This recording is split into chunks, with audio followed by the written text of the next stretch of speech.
Con il legno puoi fare un po' quello che vuoi, è malleabile e si presta a essere tagliato e lavorato in ogni modo.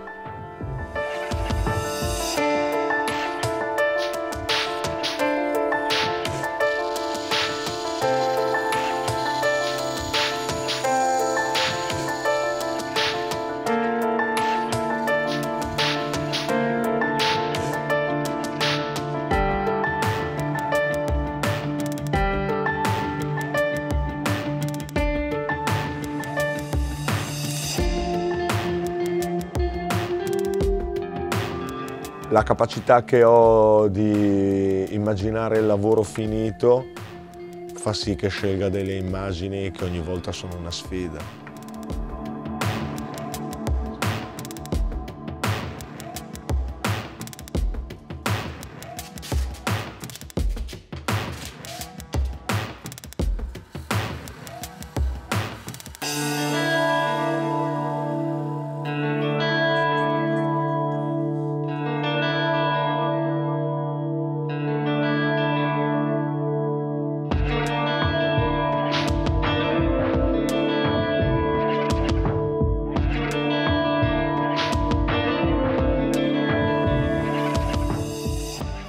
Tutti questi sono pixel e la diramazione di questi pixel permette che questa immagine si perda quando tu sei vicino e che esploda in tutta la sua bellezza a dovuta distanza.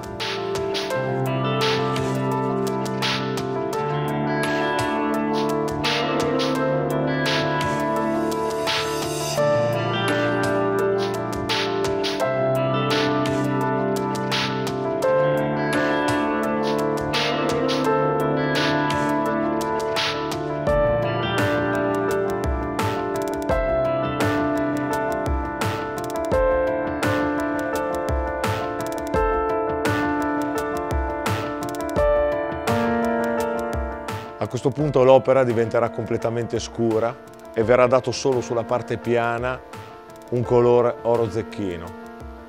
In questo modo l'opera esploderà.